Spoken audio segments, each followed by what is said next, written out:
Baik, puji Tuhan. Oh ya lupa, hari ini saya ditemani dengan banyak saudara. Coba ya saya tunjukkan. Tuh lihat tuh, banyak tuh. Ayo tuh. Kameranya Nah, nggak muncul, oke Pak. yang di zoom saya balik dulu sebentar. Lihat tuh rame-rame itu kami di sini tuh. Kelihatan? Iya. Oh itu. Ada mantan Ustadz Muhammad Taufik di sebelah sana. Nah itu dia. Oke ya. Mulai. Oke baik. Bentar. Kami ada di Jombang saat ini. Ya Jombang itu di mana? Jombang itu kotanya Abdurrahman Wahid. Pak Gus Dur almarhum ada di sini. Jombang. Oke. Baik kita mau belajar. Hari ini saudara kita akan, saya pakai istilah, menggali, menguliti, membongkar Injil Yohanes pasal 12. Ya. Ada beberapa perikop di dalam pasal 12 ini, ya cukup banyak perikopnya. Nah kita akan coba untuk melihatnya. Nah Bapak Filipus, oke, ternyata Amos bawa Alkitab ini di sini. Perikop yang pertama saya akan baca. Ya. Yesus diurapi di Betania. 6 hari sebelum Paskah, Yesus datang ke Betania, tempat tinggal Lazarus yang dibangkitkan Yesus dari antara orang mati. Saudara, di setiap kata di firman Tuhan ini selalu mempunyai arti, mengandung arti. Bahkan titik komanya pun itu ada artinya. 6 hari sebelum Paskah. Punya arti dan masing-masing kita bisa diberi penjelasan oleh Roh Kudus dengan cara yang berbeda. Tapi tidak pernah keluar dari inti atau maksud firman itu ditulis. 6 hari. Apa itu angka 6? Angka 6 itu melambangkan angka manusia. Yaitu karena Tuhan Yesus, karena Bapa di surga menjadikan manusia di hari yang ke-6. Nah 6 hari sebelum Paskah, Paskah itu kalau Paskah di sini ya yang ditulis Yohanes 12 itu Paskah orang Yahudi memperingati mereka keluar dari Mesir. Malam itu terjadi sesuatu yang mengerikan di Mesir. Masih ingat? Anak-anak sulung orang Mesir, bahkan sampai ternak orang Mesir. Maaf, ini Instagramnya tunggu dulu. Oke. Ya, anak-anak sulung orang Mesir sampai ternak, anak-anak sulung ternak mati semua. Kecuali rumah yang ada tanda darah anak domba di kusen pintu rumah, maka malaikat maut tidak bisa masuk. Nah itu Paskah yang dimaksud di sini. Tapi setelah Tuhan Yesus mengalami penderitaan, disiksa, diadili dengan tidak adil sampai disalibkan, nah itu Paskah. Sama artinya Tuhan Yesus anak domba yang tidak berdosa disembelih, korban darahnya menyelamatkan kita. Nah 6 hari sebelum Paskah. Itu artinya bagaimana manusia berdosa seperti kita yang dijadikan di hari ke-6 itu mengalami kemerdekaan, mengalami kebebasan, mengalami lepasnya belenggu yang membelenggu kita manusia. Terima kasih Tuhan. Nah ada apa 6 hari sebelum Paskah? Yesus datang ke Betania, tempat tinggal Lazarus yang dibangkitkan Yesus dari antara orang mati.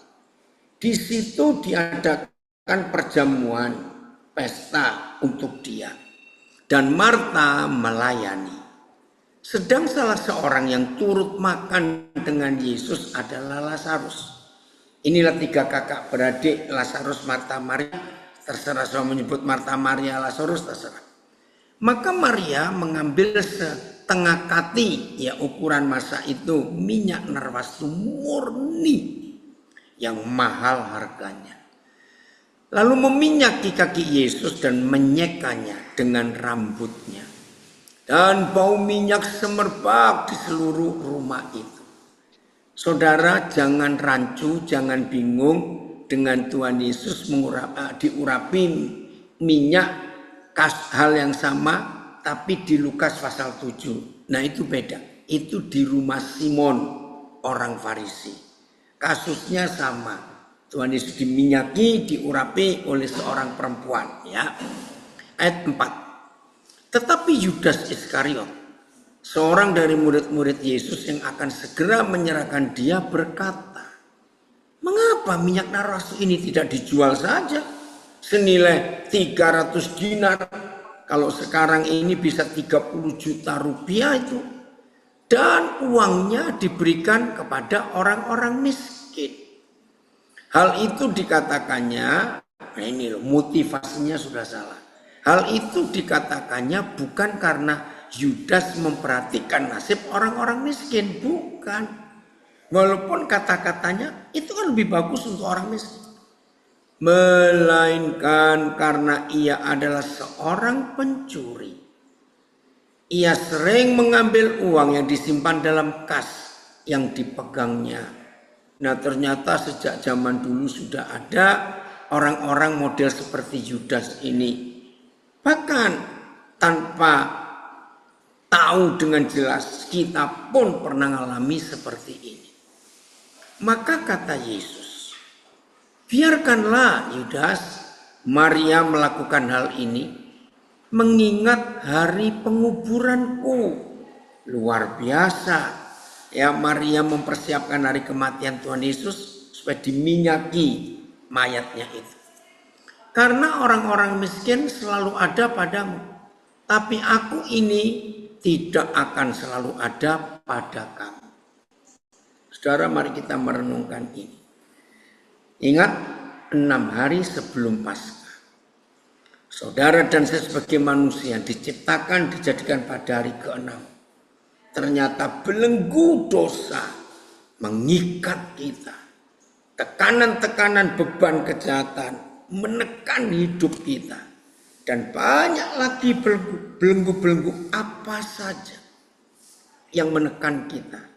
Tapi di hari Paskah, Tuhan Yesus membebaskan kita. Haleluya. Dimerdekakan dari dosa. Dan kita jadi orang benar karena dibenarkan. Nah, setelah kita jadi orang benar, maka kita harus tahu apa yang kita buat. Maria di kasus ini, di perikop ini, menggambarkan gereja, yaitu saudara dan saya. Apa yang kita pernah buat untuk Tuhan Yesus? Ya, saya ulangi, apa yang kita pernah buat untuk Tuhan Yesus? Jangan jawab, oh saya melayani pekerjaan Tuhan. Oh saya begini, oh saya begitu, saya doa pagi rajin. Saya doa ini rajin. Maaf. Kalau ditanya apa yang sudah kita buat untuk Tuhan Yesus, seperti Maria yang memberikan yang termahal dalam hidupnya, diurapi ya Yesus lalu diseka dengan rambutnya. Jangan menjawab aku aktif pelayanan. Maaf. Bukan. Kalau saudara dan saya ingin menyenangkan hati Tuhan Yesus seperti Maria, justru pikirkan orang lain yang sama-sama dikasihi oleh Tuhan Yesus. Nah, mari kita lihat Matius 25 ayat 40. Jadi ini yang Tuhan ingin kalau kita mengasihi Tuhan Yesus, perhatikan permintaannya ya, supaya kita tidak salah dan tidak punya motivasi yang salah dalam melayani. Matius 25 ayat 40. Ya. Dan raja itu akan menjawab mereka, aku berkata kepadamu, sesungguhnya segala sesuatu yang kamu lakukan untuk salah seorang dari saudaraku yang paling hina ini, kamu telah melakukannya untuk aku. Nah, kalau saudara ingin menyenangkan Tuhan seperti Maria, kerjakan perintah Tuhan Yesus ini. Cari saudara-saudaranya yang paling hina. Dan saudara-saudara Yesus yang paling hina, yang dikatakan oleh dia sendiri di Matius 25:40, itu tidak ada di dalam ibadah gereja. Semua kita yang sudah ada di dalam ibadah gereja, itu bukan terhina, tapi kita sudah dimuliakan, karena kita sudah jadi anak-anak Tuhan. Lalu di mana mereka ada? Saudara-saudara Yesus yang paling hina, yang ada di Matius 25:40 itu justru adanya di luar gereja. Catat ini baik-baik. Oke, nah ini Filipus menunjukkan siapa mereka. Ada 7 kelompok orang. Ya, ada 7 kelompok orang. Ya, satu, sebab ketika aku lapar. Tunggu satu-satu dulu Filipus. Ayat 35. Satu, sebab ketika aku lapar kamu memberi aku makan. 2, ketika ketika aku haus kamu memberi aku minum. Kelompok ketiga, ketika aku seorang asing kamu memberi aku tumpangan. Kelompok keempat, ketika aku telanjang kamu memberi aku pakaian. Kelompok kelima, ketika aku sakit kamu melawat aku. Kelompok keenam, ketika aku dalam penjara kamu mengunjungi aku. 6 atau 7 ya? Bentar, saya ngitungnya salah. 6 atau 7 ya? Lapar, haus, asing, orang asing, telanjang, sakit, dalam penjara. Oh 6 kelompok ini ya. Ya. Nah 6 kelompok orang ini kan ada dan selalu ada di sekitar kita. Nah kalau kita baca tadi Yohanes 12 itu perikop pertama, maksud Yudas Iskariot ya ini yang Yesus katakan itu. Jadi sebetulnya Yudas itu ngerti, sayang uang segitu banyak cuma dioleskan ke kaki Tuhan Yesus, sayang sekali. Seharusnya kita bisa membagikan itu untuk orang-orang miskin. Ayo kita lihat. Kan gak salah kalau Yudas berkata seperti itu. Hari ini kita akan belajar di perikop ini. Saudara, Roh Kudus tolong kami untuk kami mengerti. Kita ingat hukum yang Tuhan Yesus ajarkan. Cuma 2 hukumnya itu. 1, kasihlah Yahweh Tuhanmu dengan segenap kekuatan, akal budi, keuangan semuanya. Dan hukum yang kedua yang sama dengan itu, kasihlah sesamamu manusia seperti engkau mengasihi dirimu sendiri. Nah, di hukum itulah Yohanes 12 perikop pertama itu ada. Yudas salah kalau hanya mikirkan orang-orang miskin tetapi tidak mengasihi Tuhan. Nah, inilah yang dikerjakan oleh banyak LSM ya, lembaga sosial masyarakat, yayasan-yayasan keagamaan apa saja, yaitu bakti sosial. Pernah dengar kata bakti sosial? Dia selalu mengutamakan, ayo kita nolong orang, ayo kita bantu orang, ayo. Tapi motivasinya tidak mengasihi Tuhan. Loh, masa ada orang buat gitu nggak mengasihi Tuhan? Bisa. Motivasinya supaya dapat pujian dari orang. Bukan. Nah, supaya ada keseimbangan. Ya, Siang Leong, terima kasih, hukum kasih itu seimbang. Jadi kita wajib mengasihi Tuhan kita lebih daripada apapun. Tapi kalau kita hanya mengasihi Tuhan saja dan tidak mengasihi orang-orang susah, berarti kita fanatik dalam satu agama.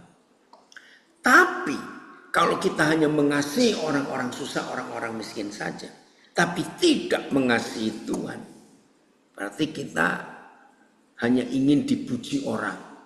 Ya cuma kelihatan baik di depan orang. Bukan begitu. Jelas ya, maka itu harus seimbang. Mengasihi Tuhan Yesus, mengurapi dengan minyak. Apa saja yang kita bisa kerjakan ya. Nggak cuma harus mengurapi dengan minyak. Tapi juga jangan lupa. Ada orang-orang hina, sosok Yesus yang paling hina. Dan itu ada di luar gereja yang kita harus perhatikan juga. Nah itu keseimbangannya. Oke, perikop kedua. Komplotan untuk membunuh Lazarus. Ya, persepakatan untuk membunuh Lazarus. Sejumlah besar orang Yahudi mendengar bahwa Yesus ada di sana.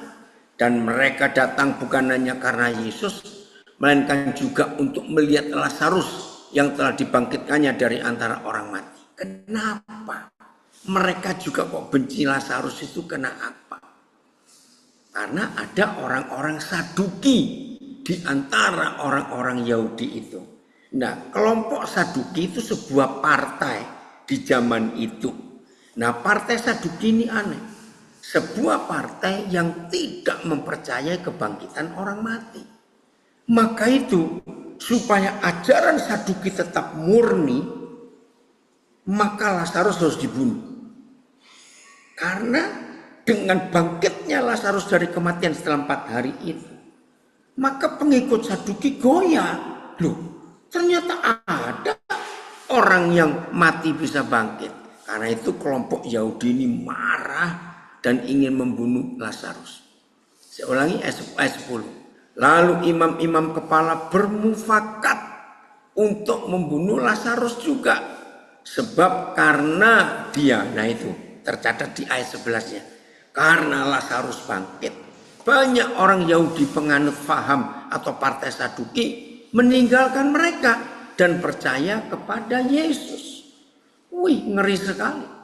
Dan setan itu yang bekerja di waktu itu masih ada sampai hari ini. Berapa banyak roh-roh jahat itu tidak suka melihat apa yang Tuhan Yesus pernah kerjakan. Sebab perhatikan kalimat ini. Apa saja yang dikerjakan Tuhan Yesus selalu melawan apa saja yang dikerjakan oleh si kunyuk, oleh si setan itu. Saya ulangi, apa saja yang dibuat oleh Tuhan Yesus itu pasti dan selalu melawan semua yang dikerjakan oleh setan-setan itu.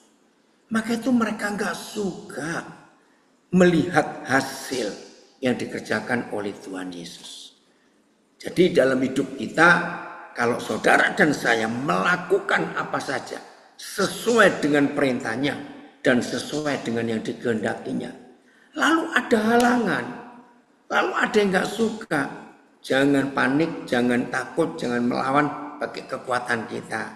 Itu sudah terjadi sejak ribuan tahun yang lalu. Setan selalu menghalangi. Tetap kerjakan itu. Lagi sekali, tetap kerjakan itu. Jangan takut. Perikop ketiga. Yesus dieluk-elukan di Yerusalem. Keesokan harinya, ketika orang banyak yang datang merayakan pesta Paskah, ini sudah 6 hari berarti ya, mendengar bahwa Yesus sedang di tengah jalan menuju Yerusalem. Wih, luar biasa saudara. Mereka mengambil daun-daun palem dan pergi menyongsong dia sambil berseru-seru, Hosana, diberkatilah dia yang datang dalam nama Tuhan Raja Israel. Nah, umat Katolik selalu ada hari raya Minggu Palem. Ya, itu orang Katolik dan itu dikerjakan seminggu sebelum Paskah. Ya, di daerah-daerah Katolik, wow, ini ibadah besar. Ya, orang-orang Katolik nganyam daun palem, entah dibuat model apa saja atau yang utuh, wah, dibawa ke misa di hari raya Minggu Palem itu. Nah, ini ayatnya. Jadi mereka berseru, Hosana, diberkatilah dia yang datang dalam nama Tuhan Raja Israel. Yesus menemukan seekor keledai muda. Lalu ia naik ke atasnya Seperti ada tertulis, jangan takut hai putri Sion, lihatlah rajamu datang, duduk di atas seekor anak keledai. Oke, sebelum saya lanjutkan sampai naik keledai, saya kembali bagaimana orang-orang banyak yang berseru-seru, Hosana, diberkatilah dia yang datang dalam nama Tuhan Raja Israel. Tolong perhatikan. Sebagian besar orang-orang yang berseru dengan gegap gempita, dengan ramai, dengan luar biasa. Orang-orang itu juga yang ada di hadapan Pontius Pilatus waktu Pontius Pilatus mengadili Tuhan Yesus dan Pontius Pilatus pilihkan pengganti. Memilih siapa? Barabas.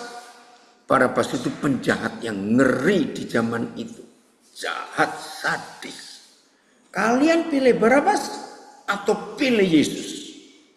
Maksudnya, karena istrinya Pilatus kan malam itu mimpi bahwa ini orang benar, jangan kotak-katik dia.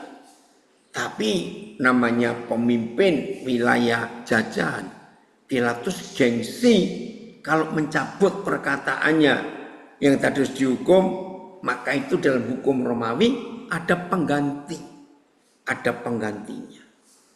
Maksud Pilatus, orang banyak itu pasti milih salibkan Barabas karena sekian ratus keluarga, sekian banyak kehidupan dirugikan oleh kelakuan Barabas ini karena dia penjahat. Syok Pilatus ketika umat itu berkata, salibkan Yesus.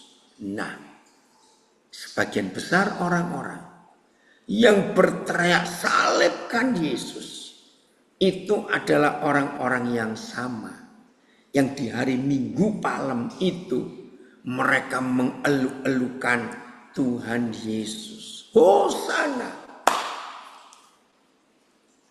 Saudara, mari kita periksa diri kita. Jangan sombong. Saya mau tanya ini. Bisa enggak kita seperti mereka yang pernah mengeluk-elukan Tuhan Yesus tiba-tiba berubah dan berbalik, berteriak salibkan dia? Maka itu kita jangan sombong dalam hidup ini. Jaga hati kita. Biarlah kalau kita sudah kenal siapa Yesus, ayo kita tetap percaya kepada dia.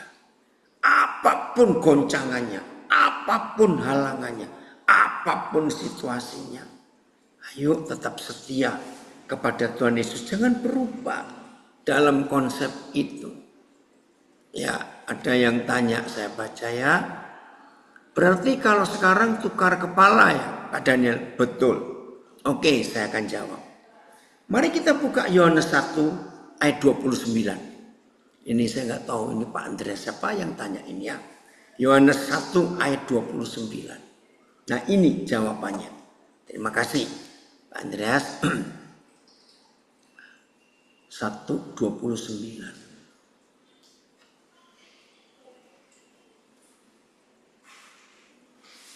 Ya, oke. Pada keesokan harinya, Yohanes Pembaptis melihat Yesus datang kepada dia.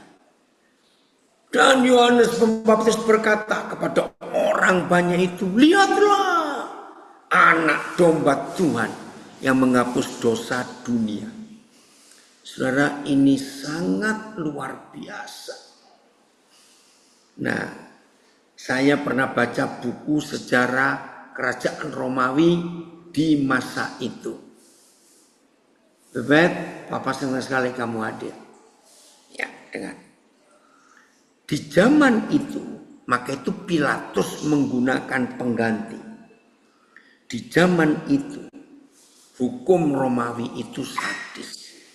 Kalau ada penjahat, kriminal, ketangkap, dan mau diadili, maka keluarga dan kerabat terdakwa ini itu mulai saling berunding. sudah punya anak domba belum? Kalian sudah punya anak domba belum? Nah itu istilah zaman itu. Apa itu anak domba? Kalau sekarang pengacara, pembela. Ini hebatnya hukum kasih yang dipakai jadi hukum internasional. Sampai hari ini penjahat sekalipun tertuduh dan terdakwa seberat apa kasusnya. Hukum internasional mewajibkan orang ini harus punya pembela. Kalau nggak bisa bayar, pemerintah menyediakan. Itu hukum itu berlaku internasional. Nah, anak domba yang pada zaman itu disebut, itu biayanya sangat mahal. Kalau bukan orang kaya nggak mungkin sewa anak domba pengacara itu. Nah, apa bayaran yang paling murah? Satu rumah. Nah, ini dipertanyakan. Mengapa para pengacara di zaman itu kalau dipilih jadi pembela terdakwa oleh satu keluarga harus paling murah bayarannya rumah? Karena kalau sampai dia kalah membela terdakwa ini, maka pembela ini yang menggantikan hukuman dan si terdakwa bisa bebas. Maka itu bayarannya rumah. Karena kalau sampai dia kalah, maka keluarga nggak akan kerepotan. Sudah punya rumah. Saya pertama baca sejarah itu, ini hukum model apa? Maka itu ketika Pilatus mengadili Tuhan Yesus dan tidak menemukan kesalahan, maka hukum Romawi tukar kepala tadi. Siapa yang mengganti ini? Nah, maka itu Pilatus pikir pasti rakyat akan milih Barabas karena ini orang kejam sekali. Syok Pilatus. Ternyata mereka lebih milih bebaskan Barabas, hukum Yesus. Saudara, Yohanes 1:29. Saudara dan saya yang sudah diselamatkan oleh Tuhan Yesus, dengar, wajib menjadi anak domba buat siapa saja yang sedang dihukum. Ini luar biasa. Lihatlah anak domba Tuhan yang menghapus dosa dunia. Maka itu saudara, ini kesaksiannya. Salah satu anak yang Tuhan percayakan kepada kami, namanya Roni Talapesi. Ya, Tuhan pakai dia luar biasa. Namanya terangkat hebat ketika 2 tahun yang lalu kasusnya Verdi Sambo. Nah, Roni Talapesi ini menjadi pengacara pembelanya untuk Baradae, masih ingat itu. Nah, sebelum dia jadi pengacara Baradae sampai Tuhan muliakan dia, saudara, ketika dia lulus jadi pengacara, ya saya hadir, maka saya pesan dia, Ron, papa pesan satu, kamu tidak boleh ngurus perceraian, awas kamu. Wah, ini luar biasa. Iya, ada yang komen, saya baru tahu sejarahnya adanya pengacara. Ya, dari adanya anak domba itu pengacara. Terima kasih banyak, betul. Nah, terus Roni itu mulai dikenal. Dia mendaftarkan diri dalam istilah hukum ada kata pro bono. Ya, itu artinya pengacara yang tidak dibayar untuk orang-orang miskin. Nah, hal pertama yang terjadi di hidup Roni Talapesi ini, ketika kasus Afriani Tugutani berapa tahun yang lalu, pagi-pagi dia pulang dari dugem mabok, terus ketika dia minggu pagi itu, ya, dia lewat sampai ke daerah Tugutani, dia nabrak orang-orang yang lagi jalan pagi, lagi santai-santai. Meninggal 9 kalau tidak salah. Dan rata-rata korban meninggal ini pegawai-pegawai tukang-tukang bangunan dari desa-desa di Jawa Tengah yang kerja di Jakarta. Nah, keluarganya nggak bisa bayar pengacara. Nah, itu kasus pertama yang Tuhan pakai anak saya Roni Talapesi ini, namanya mulai dikenal.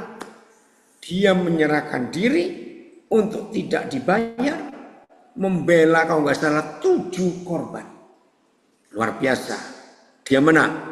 Oke. Nah, kasus kedua, ketika Ahok gubernur DKI waktu itu diadili, dan Roni terpilih menjadi salah satu atau satu-satunya pengacara termuda dari 70 pengacara yang dipilih untuk bela Ahok. Roni ini paling muda. Nah, namanya muncul lagi.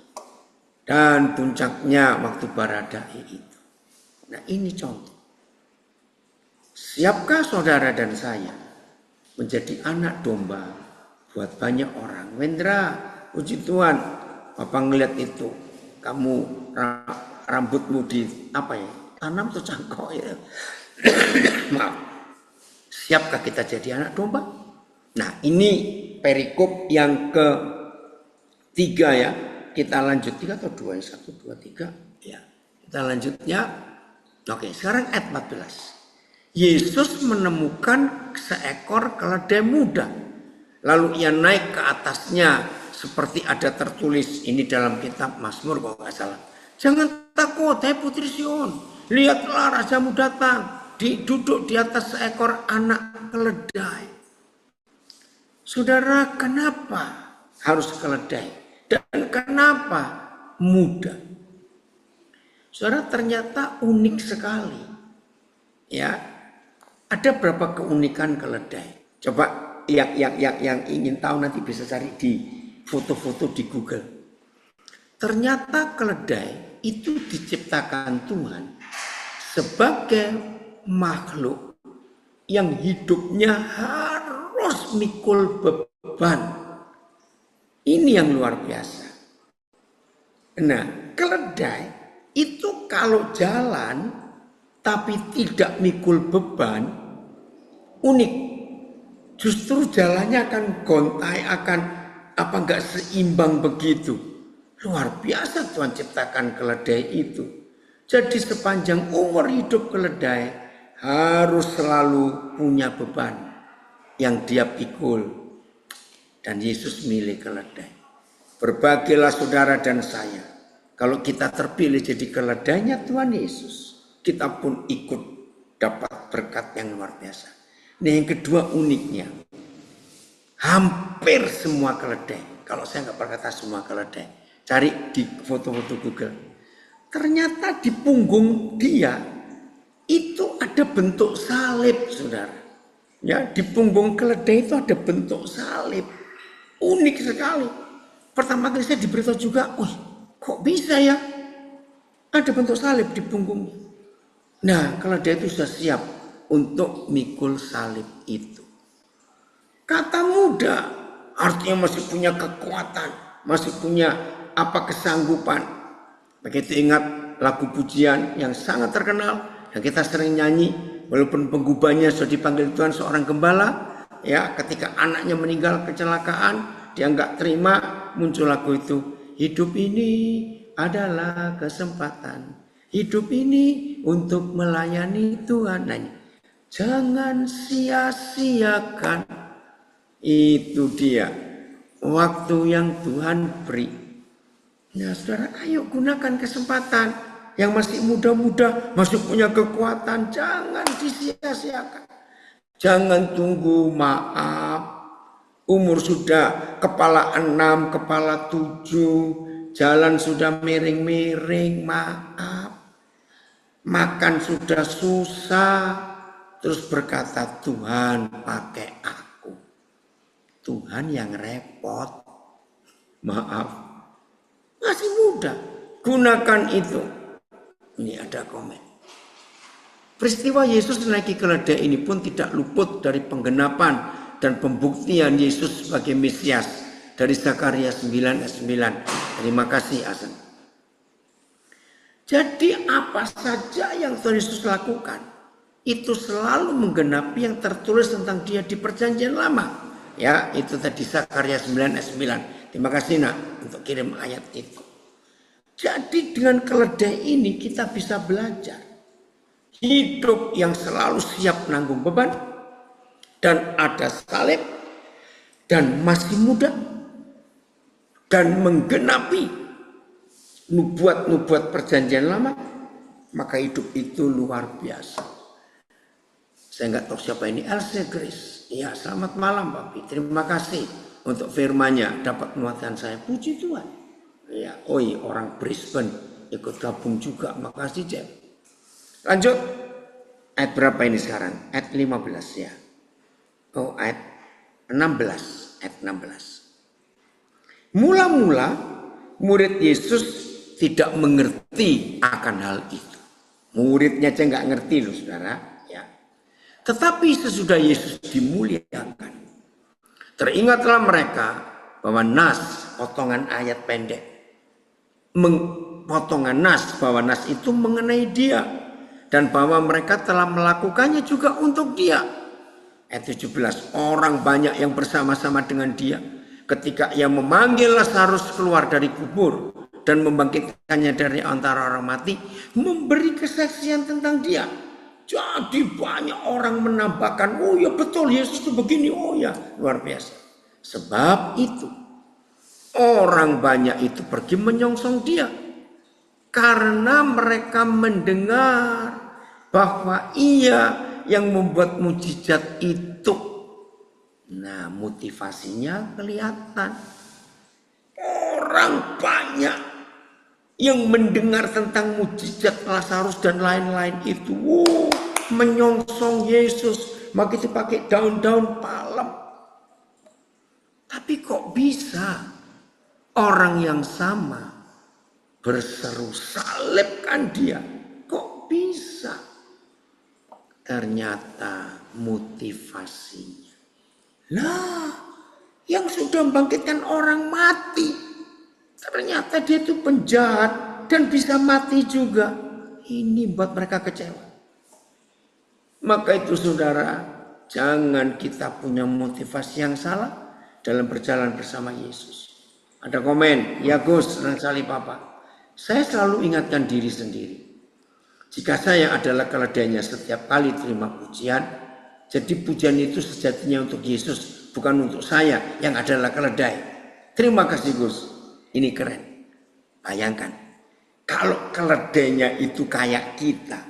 Wih, ketika bawa Yesusnya dieluk-elukan. Terus keledainya lupa diri. Wih, orang-orang juga memuliakan aku. Ini ilustrasi saja. Ya, karena anak saya ngomong ini. Bayangkan keledai itu lupa diri.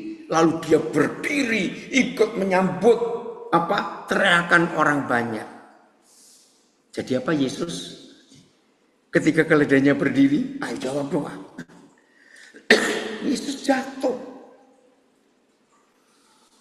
Hati-hati kalau Tuhan memakai kita, saudara. Jangan sombong. Semua tetap untuk kemuliaannya. Makasih Gus. Kamu ngingetin. Ya Fit. Ya. Jangan sombong. Jangan lupa diri. Betul, aduh sahabat saya dari tahun 70-an, hamba Tuhan Pak Ferry Kapoyos, terima kasih. Ya, saya harus jadi keledai terus, betul, harus. Tuhan dipermuliakan untuk itu. Ya, ada komen ini, biar dungu-dungu gitu bisa dipakai untuk menemplak Bileam, betul. Ya, luar biasa bukan? Oke, lanjut. Ayat yang ke-19. Maka masih orang yang sama ini, aduh saduki Farisi ini. Maka kata orang-orang Farisi seorang kepada yang lain, kamu lihat sendiri, kamu sama sekali tidak berhasil. Lihatlah, seluruh dunia datang mengikuti dia. Jadi di antara mereka saling ngejek, saling nyalakan. Percuma usaha kita, mau nangkap Yesus, mau nangkap Lazarus dibunuh, kecelek. Kita nggak bisa. Lihat ini orang-orang seluruh dunia mengeluk-elukan Yesus. Jadi usaha mereka gagal. Perikop yang keempat. Yesus memberitakan kematiannya. Ayat 20 sekarang. Di antara mereka yang berangkat untuk beribadah pada hari raya itu, terdapat beberapa orang Yunani. Ya. Orang-orang itu pergi kepada Filipus, bukan Filipus yang di Ngunut ya, Tulungagung, ya, yang berasal dari Betsaida di Galilea. Lalu berkata kepadanya, kepada Filipus, Tuhan, kami ingin bertemu dengan Yesus. Nah, saya ceritakan begini. Ada 7 hari raya buat orang Yahudi. Ya, ada 2 yang sangat besar. Hari Raya Pondok Daun dan kedua Hari Raya Paskah. Wah, itu wajib. Ya, sama seperti tradisi saudara kita di Jawa khususnya Indonesia. Kalau hari Lebaran, wah, wajib pulang kampung, wajib. Nah, seperti itu orang-orang Yahudi di seluruh dunia wajib kalau mereka bisa itu pulang bertemu di Yerusalem untuk merayakan Paskah. Itu wajib. Nah, berita tentang Tuhan Yesus yang cuma 3,5 tahun dalam pelayanannya berarti baru tersiar 3 kali selama Paskah. 3 kali Paskah. Paskah pertama orang masih belum terkenal banyak, tapi mulai sudah ada rumor, ada berita, oh Yesus, ada Yesus, di Yerusalem ada Yesus. Paskah kedua, wah tahun kedua ya dari Yesus, oh mulai dengan Paskah ketiga ini klimaksnya. Sudah gempar seluruh dunia. Walaupun zaman itu belum ada sosial media, tapi berita tentang hebatnya Yesus tersebar sampai ke Yunani. Nah, ada orang-orang Yahudi dari Yunani yang tinggal di Yunani itu ke Yerusalem untuk merayakan Paskah. Nah, kan kebetulan mumpung sudah sampai Yerusalem, apa salahnya tanya sambil cari Yesus itu siapa ya, di mana ya, boleh nggak kita ini ketemu dia, wajar bukan? Nah, contoh ini ilustrasi saja. Ada orang dari daerah ya pulau lain, provinsi lain yang pertama kali ke Jakarta, entah urusan dinas atau urusan keluarga. Wajar nggak? Mumpung sampai Jakarta, maaf ini ya pasti. Ayo lihat Monas yuk, karena mumpung sampai di sini. Atau ngeliat apa terserahlah. Ya, saudara, seperti itu orang-orang Yahudi dari Yunani ini. Nah, mereka ketemu Filipus. Kembali lagi ayatnya, ketemu Filipus. Tuhan, boleh nggak kami bertemu dengan Yesus? Lihat ayat 22. Filipus pergi memberitahukannya kepada Andreas, murid yang lain. Lalu Andreas dan Filipus menyampaikannya pula kepada Yesus. Nah, begini ya penyampaiannya. Nggak ditulis ya oleh Yohanes, tapi begini penyampaiannya. Guru, ada saudara kita, orang-orang Yahudi dari Yunani. Mereka itu ingin ketemu guru. Nah, saya tanya, kalau saudara sebagai anak-anak, lalu didatangi tamu, nah kami ingin ketemu bapakmu. Nah, kita sebagai anak-anak datang kepada bapak atau Pak, ada orang mau ketemu papa. Biasanya jawabannya ada satu di antara 2. Oh ya silakan suruh ketemu. Atau jangan sekarang, nanti papa masih sibuk. Betul enggak? Begitu mereka berdua, Andreas dan Filipus sampai kepada Yesus, menjelaskan ada orang Yahudi dari Yunani mau ketemu. Jawabannya sepanjang ini.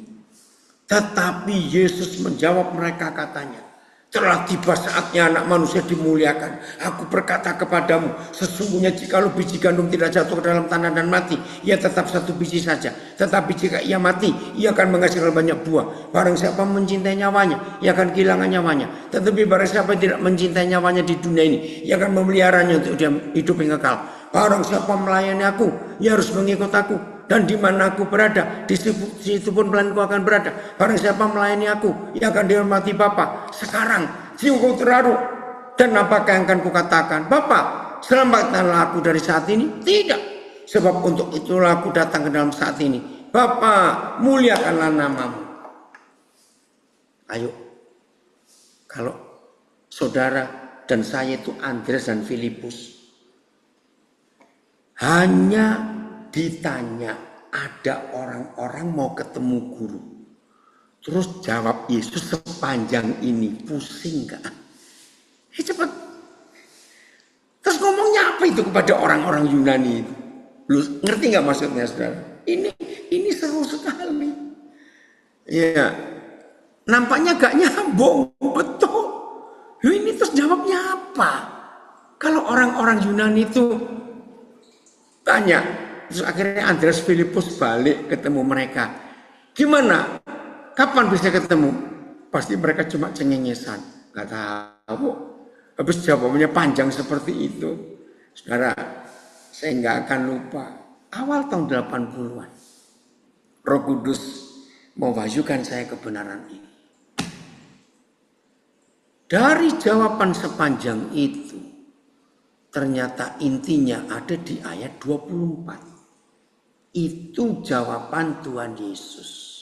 Kita baca lagi ayat 24. Aku berkata kepadamu, Andreas, Filipus, dan murid-muridku.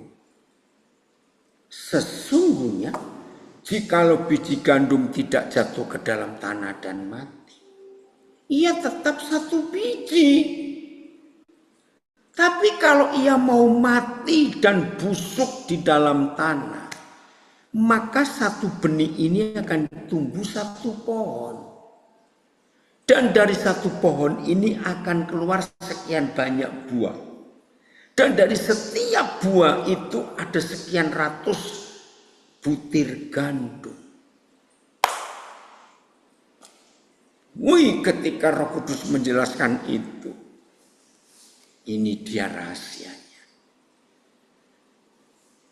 Kalau kita nanam sebiji, entah durian, entah jeruk, entah tomat, entah bibit kangkung atau bibit jagung, kita tanam ya. Begitu dia busuk mati di tanah dan jadi pohon baru. Dan berbuah sekian banyak, contoh aja jagung.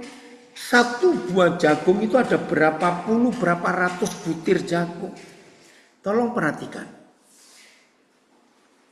Dari benih yang pertama satu dan mati. Dan jadi sekian ribu jagung di satu pohon. Memang bentuknya enggak akan sama persis. Ya, seperti biji yang pertama di tanah mati. Tidak akan sama persis. Tapi saudara percaya? Intinya, sifatnya, DNA-nya. Ribuan jagung, ribuan buah baru yang dihasilkan dari satu biji yang mau mati. Sama atau beda? Intinya, hakikatnya, DNA-nya. Cepat jawab. Saya ingin tulis ini. Di Facebook, Instagram, Zoom, tolong tulis. Sama. DNA-nya akan sama. Mungkin bentuknya tidak sama. Tapi intinya, sifatnya, karakternya sama. Jenisnya sama. Betul sama. Oh, luar biasa. Jadi begini jawaban Tuhan Yesus. Betul sama. Terima kasih sudah pada jawab. Begini maksud Tuhan Yesus.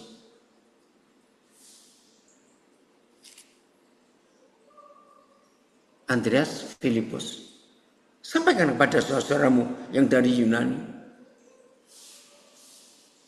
Gak usah ketemu aku sekarang. Tunggu aku mati. Dan aku dikuburkan, aku dibangkitkan. Saudara, saya tanya dulu. Berarti Tuhan Yesus ngomongin, hei manusia di dunia, kamu gak usah repot-repot cari aku. Aku cuma sendiri. Tapi tunggu aku mati. Aku akan menjadi pohon. Dan aku akan berbuah. Nah, kalian nanti akan menemukan buah yang sama, DNA yang sama dari murid-muridku itu. Oh, itu jawabannya. Jadi Tuhan Yesus gak ingin menonjolkan diri.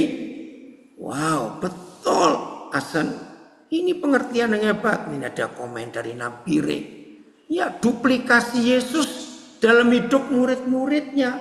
Itulah kita. Jadi mereka dunia ini nggak perlu kejar Yesus sampai ke Yerusalem, sampai kemana, enggak. Saudara dan saya adalah duplikasinya, adalah multiplikasinya, adalah duplikatnya. Oh, terima kasih Tuhan. Hebat ya. Itu ayat 24. Maka itu kalau benih yang ditanamkan di tubuh jasmani kita, di daging kita, inilah bumi.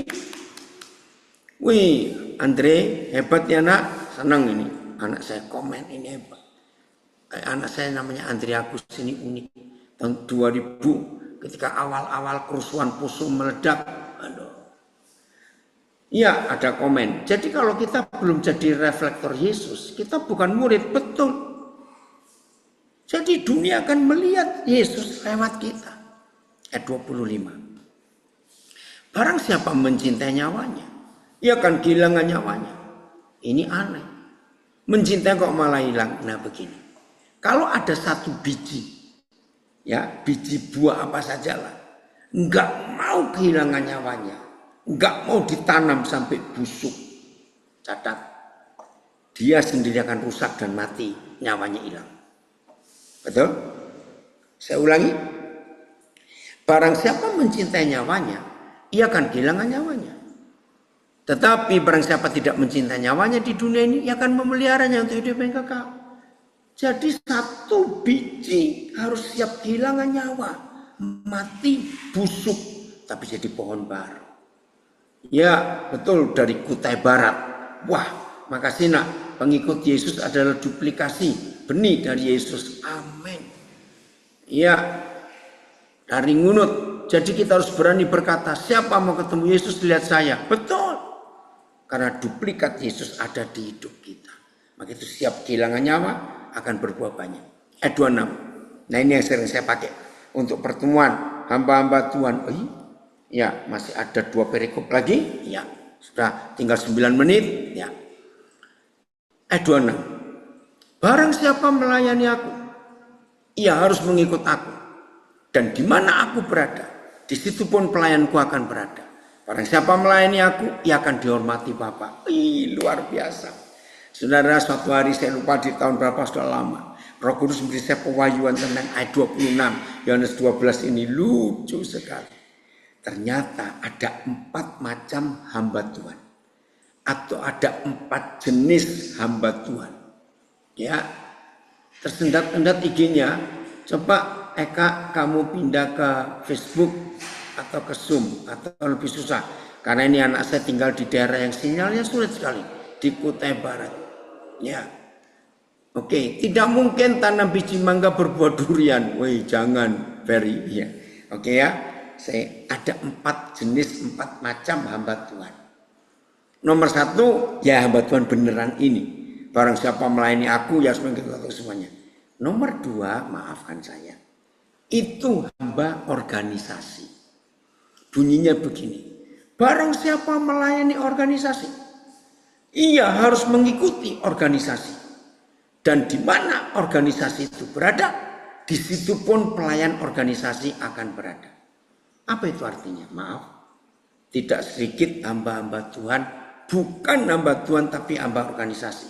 Ya harus tunduk pada organisasi, tunduk pada sinodenya, diatur, ditempatkan di sana, belum lama dipindahkan lagi, pindah lagi, terus begitu. Kasihan jemaat. Dan kasihan juga si hamba Tuhan. Karena apa? Ya jadi lari-lari gak karuan begitu. Nah karena dia hamba organisasi, barang siapa melayani organisasi, ia pasti dihormati ketua sinode. Maaf, itu pasti. Hamba Tuhan jenis ketiga. Ini hamba istri. Maaf ya para istri, jangan tersinggung. Barang siapa melayani istri, karena enggak sedikit hamba Tuhan itu disetir, diatur oleh istrinya. Maaf ya, maaf. Ya, para istri enggak begitu, enggak usah tersinggung. Ini untuk yang ngatur suaminya itu loh. Kalau saudara tersinggung, ya itu orangnya gitu aja, maaf. Barang siapa melayani istri, jadi semua istri yang ngatur. Ia harus mengikut istri. Dan di mana istri berada, di situ pun pelayan istri akan berada. Barang siapa melayani istri, ia akan dihormati mertua. Amin. Wah, sekun yang taipiren, mohon kan seju. Ya. Saudara lihat firman Tuhan ini. Hamba siapa kita ini? Nah yang keempat ini celaka. Hamba uang. Barang siapa melayani uang, ia harus mengikut uang. Dan di mana uang berada, di situ pun hamba uang akan berada. Barang siapa melayani uang, ia akan disayang oleh Mamon, oleh Lucifer itu. Wih, ngeri sekali. Saudara perhatikan firman ini. Hamba Tuhan yang benar, ujung-ujungnya pasti dihormati oleh Bapa di surga. Wah, itu luar biasa. Coba renungkan. Kira-kira apa yang terjadi dengan hidup kita yang betul-betul melayani Tuhan? Saya ulangi lagi, barang siapa melayani aku, kata Yesus, ia harus mengikut aku. Dan di mana aku berada, di situ pun pelayanku akan berada. Barang siapa melayani aku, ia akan dihormati Bapa. Pokoknya begini. Kalau saudara dan saya melayani Bapa, melayani Tuhan Yesus, dihormati Bapa. Setan yang keder dan kalang kabut.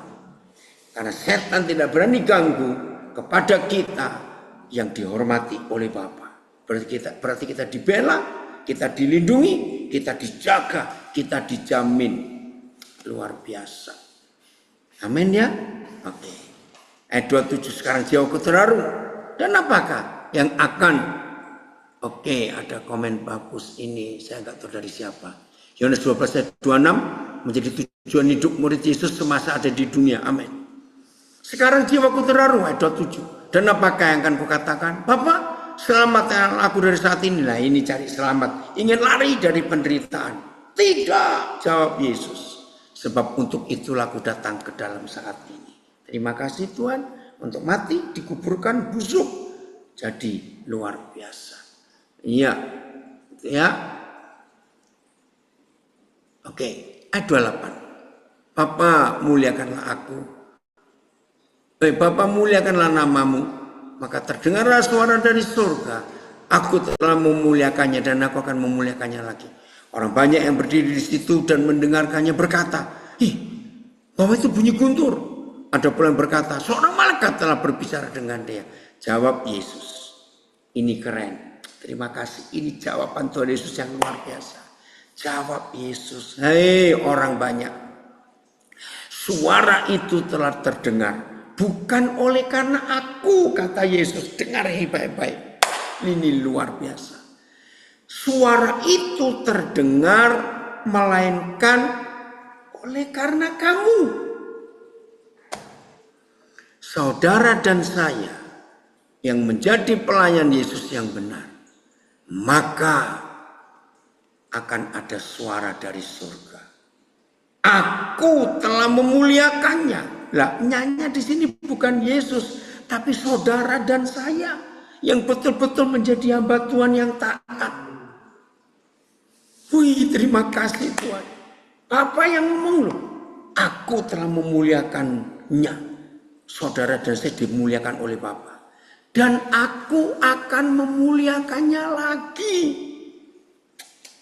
Wih, ini luar biasa. Bapa, jadilah kehendakmu untuk ini. Sudah dihormati oleh Bapa. Kita pun dimuliakannya. Dan gak cuma sekali, dimuliakannya lagi. Ayat 39, ayat 30. Jawab Yesus, suara itu telah terdengar bukan oleh karena aku, melainkan oleh karena kamu. Sekarang telah berlangsung penghakiman atas dunia ini. Sekarang juga penguasa dunia akan dilemparkan keluar. Dan aku, apabila aku ditinggalkan dari bumi, aku akan menarik semua orang datang kepadaku. Ini dikatakannya untuk menyatakan bagaimana orang caranya ia akan mati. Lalu jawab orang banyak itu, kami telah mendengar dari hukum Taurat bahwa Mesias tetap hidup selama-lamanya. Bagaimana mungkin kau mengatakan bahwa anak manusia harus ditinggikan? Dan siapakah anak manusia itu? Jawab Yesus kepada mereka, hanya sedikit waktu lagi. terang ada di antara kamu. Selama terang itu ada padamu, percayalah kepadanya, supaya kegelapan jangan menguasai kamu. Barang siapa berjalan dalam kegelapan, ia tidak tahu kemana ia akan pergi. Percayalah kepada terang itu, yaitu Yesus. Selama terang itu ada padamu, supaya kamu menjadi anak-anak terang. Sesudah berkata demikian, Yesus pergi bersembunyi dari antara mereka, karena nggak mau dikeroyok. Bagian berikut, ayat perikop terakhir, masih ada satu lagi ya. Alasan orang Yahudi tidak dapat percaya. Dan meskipun Yesus mengadakan begitu banyak mujizat di depan mata mereka, namun mereka tidak percaya kepadanya. Maka itu jangan harap mujizat, belum tentu orang bisa percaya karena mujizat. Oke? Supaya genaplah firman yang disampaikannya oleh Nabi Yesaya. Yahweh siapakah yang percaya kepada Yahweh? Siapakah yang percaya pada pemberitaan kami? Dan kepada siapakah tangan kekuasaan Yahweh dinyatakan? Ini keluhan Yesaya, saudara, dalam hidupnya waktu itu. Karena itu mereka tidak dapat percaya. Sebab Yesaya telah berkata juga. Ia telah membutakan mata. Tuhan membutakan mata orang-orang Yahudi, orang ahli Taurat, imam-imam, orang Saduki, orang Farisi. Dibutakan. Dan mendegilkan, mengeraskan hati mereka. Supaya mereka jangan melihat dengan mata dan jangan menangkap dengan hati. Lalu berbalik sehingga aku menyembuhkan mereka. Tuhan marah kepada orang-orang yang tidak taat ini. Hal ini dikatakan oleh Yesaya karena ia telah melihat kemuliaannya dan telah berkata-kata tentang dia. Memang Yesaya itu satu-satunya nabi yang nubuatannya paling lengkap untuk Tuhan Yesus. Namun banyak juga di antara pemimpin yang percaya kepadanya. Puji Tuhan. Tetapi oleh karena orang-orang Farisi, mereka takut. Mereka tidak mengakuinya berterus terang supaya mereka jangan dikucilkan. Ada orang-orang yang percaya Yesus tapi jaga jarak. Nggak mau serius, nggak mau jujur. Takut dikucilkan dari kelompok elit Yahudi ini. Sebab mereka, jangan ini terjadi dengan kita, khususnya hamba-hamba Tuhan. Sebab mereka lebih suka akan kehormatan manusia daripada kehormatan Tuhan. Jangan kita seperti itu ya. Perikop terakhir. Firman Yesus yang menghakimi. Tetapi Yesus berseru katanya, barang siapa percaya kepadaku, ia bukan percaya kepadaku, tetapi kepada Dia yang telah mengutus aku. Hebat sekali. Oke? Dan barang siapa melihat aku, ia melihat Dia yang telah mengutus aku. Nah, sekarang dengarkan ya, dengarkan. Tadi kan kita sudah belajar tentang biji gandum yang harus mati. Sekarang Tuhan memulai lagi mengingatkan kita. Kalau ada orang percaya kepada Yesus, berarti orang itu pun percaya kepada Bapa di surga yang mengutus Yesus. Kalau ada orang telah melihat Yesus, berarti orang itu pun telah melihat Bapa yang mengutus Yesus. Wah, ayo kita aplikasikan dalam hidup kita. Dua hal dahsyat. Satu, saudara dan saya adalah duplikasi Tuhan Yesus. Katakan amin. Nomor dua.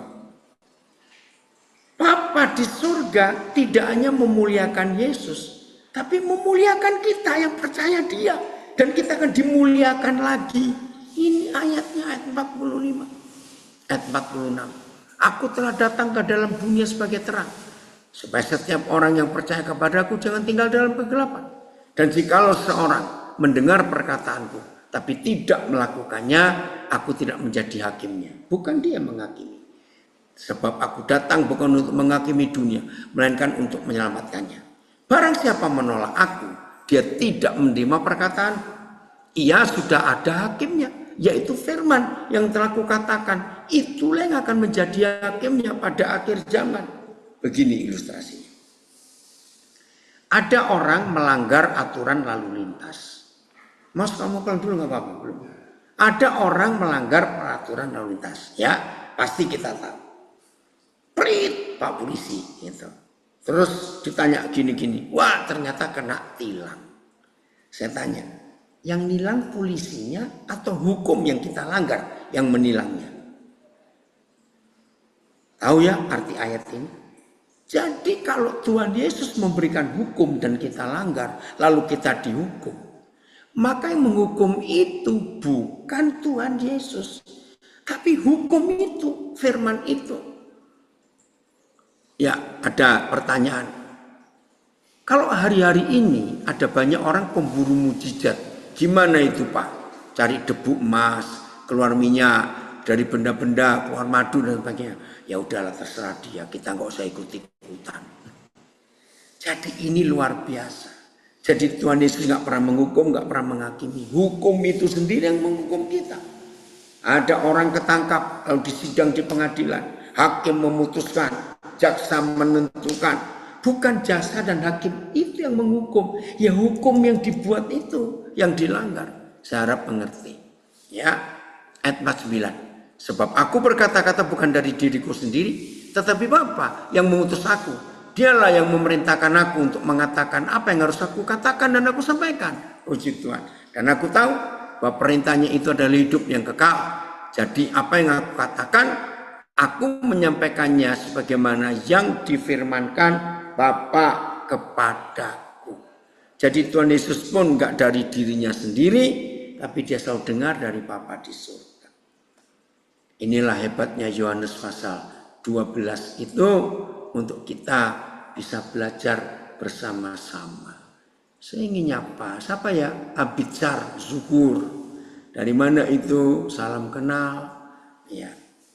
Oke, sama-sama Mrs. Kusro, Tuhan memberkati. Jelas? Oke. Sasaran kayu atau langsung? Ada yang mau tanya di sini? Bagaimana yuk? Makasih Koden.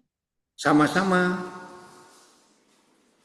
Silakan Bapak Ibu kalau ada yang mau bertanya.